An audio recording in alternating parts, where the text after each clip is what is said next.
Hey everyone, welcome to my review of the Monster Vision Entertainment System. Inside of this video, I'm going to go over all the different features contained inside of the Monster Vision. I'm going to give you some tips and tricks on how to use it. And by the end of the video, I'm going to give you my honest opinion on whether or not I think it's worth it. We've been using the Monster Vision for the past few weeks now as our camping TV. Our camping trailer did not come with a TV, so I wanted to get something that's portable that I didn't need to hook up to electricity and I could watch for hours on end, so I decided to pick up the Monster Vision Entertainment System. This TV is great for tailgating, it's great for picnics, it's great for using it around the fire when camping, or like how we do it inside of the RV. It's an all-in-one fully contained system, so depending on what area you are currently in, you can get some channels via an antenna, and I'll show you how to hook that up. You can also install a Fire Stick into the back compartment of this TV and power the Fire Stick using the built-in battery, and I'll show you how to do that inside of this video as well. And you could also use it as a speaker system with Bluetooth while also connecting a microphone to this, so you could potentially use this as a karaoke machine. It also has a built-in FM radio, so you could listen to radio on this as well. I think it shines the best as a portable media content machine, and my favorite way to use it is going to be with plugging in an Amazon Fire Stick. And that will be the first way that I show you how to use this. But first, let's go ahead and go over all the different things included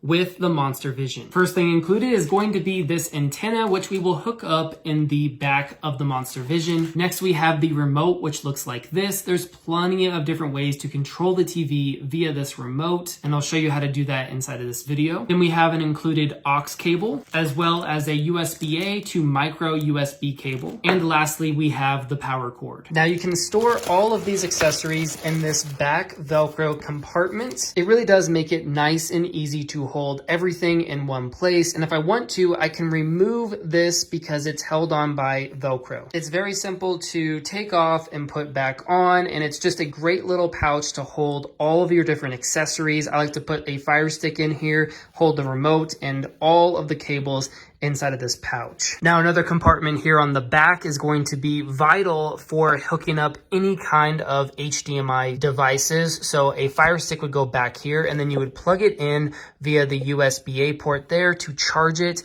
We also have the antenna port back here, and everything is housed inside of this little compartment. So if you install some kind of HDMI device, you can hold it inside of that compartment, and everything stays nice and tight in there and out of the way. On the back here, we have the power button, we have a DC in, and then we have the input power down here where you're going to plug in your power cord. And then on the front here, of course, we have this nice padded handle. Makes it really easy to carry this because it's not lightweight. It's actually pretty heavy and large, and that's one thing that I do wish that they could change, is make this a little bit more of a smaller footprint and easier to carry, but nonetheless, it works very well. So you have all of your different buttons and controls here on the top, the screen itself, and the speaker system. So let's go ahead and power it on. You're gonna see this please wait screen, and then it's going to give you a menu to go through the different options. But what we're really interested in here is all of these different buttons. I'm gonna show you some of these. So we have a USB charging port here for USB-A devices. We also have a microphone port. This is going to be great if you want to turn this into a karaoke machine. You could play YouTube videos with the lyrics, hook up a microphone, and you have a karaoke machine. And then of course over here is another audio port, so you could plug in some headphones into that jack. And if we want to see the battery life, we can click on this battery button here. It says the battery is at 100, which is pretty incredible because I've already watched at least 2 hours of video content using this machine, and it hasn't dropped in battery life whatsoever. So that's pretty impressive. I expect to get 8 to 10 hours of continuous video and audio playback from the Monster Vision. We have your volume levels right here. We have the FM radio, so if I click on this, it'll turn it to the FM radio, and I can use these buttons right here to find different channels. You can click on the Bluetooth button here to connect different kinds of Bluetooth devices, and it will flash blue. Then we also have aux in and video. This is going to be for your TV, HDMI, and USB devices. We can also hit the menu button here, and that's going to take you to your menu where you can control different kinds of settings with this device. So we have picture mode currently, but I can go all the way over here to password lock, options, time, and then of course I could change it over to music, movies, and we can play different kinds of media from a USB device on this machine. So that is a general overview of all the different buttons and the functionality of the Monster Vision. Now let's go ahead and get into how to play media content via an Amazon Fire Stick on the Monster Vision. First things first, I open up this back compartment here. Then we take our Fire Stick here and we plug it into one of the HDMI ports. I'm gonna go with HDMI 2. After that, we take our USB-A port here and we plug it into the back to give the Fire Stick power. Now I can take the cables here, shove them into this compartment, and I can close the compartment, housing the Fire Stick, the cable, and the power all in this one area. So it looks clean, it looks nice, and it's also functional. Now I will use the video button here to change from HDMI 1 over to HDMI 2, and you'll notice that we have the Fire Stick loaded up and ready to go. All I would need to do now is just connect this to a network, so I could use my home Wi-Fi,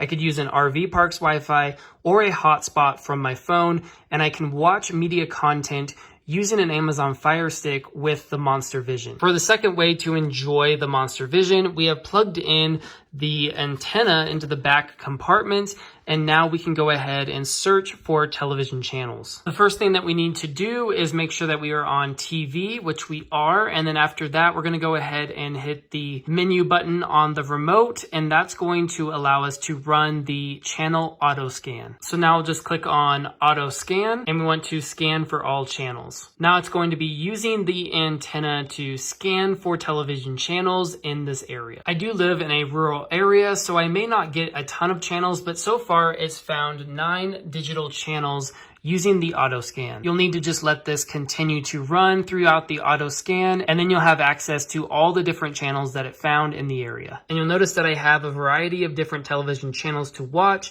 even though I am in a rural area. Overall, I'm very impressed with the Monster Vision all-in-one entertainment system. It has multiple different ways to play media content. You can turn it into a karaoke machine. You can install a Fire Stick or a Roku in the back of this device, and you can also search for channels in your local area with the auto scan and antenna that comes with the Monster Vision. The sound quality is great, it functions well, and even though it's a little bit heavy, I would recommend it, and I think that it is worth it. Thank you so much for watching this video review, and I hope that it helps.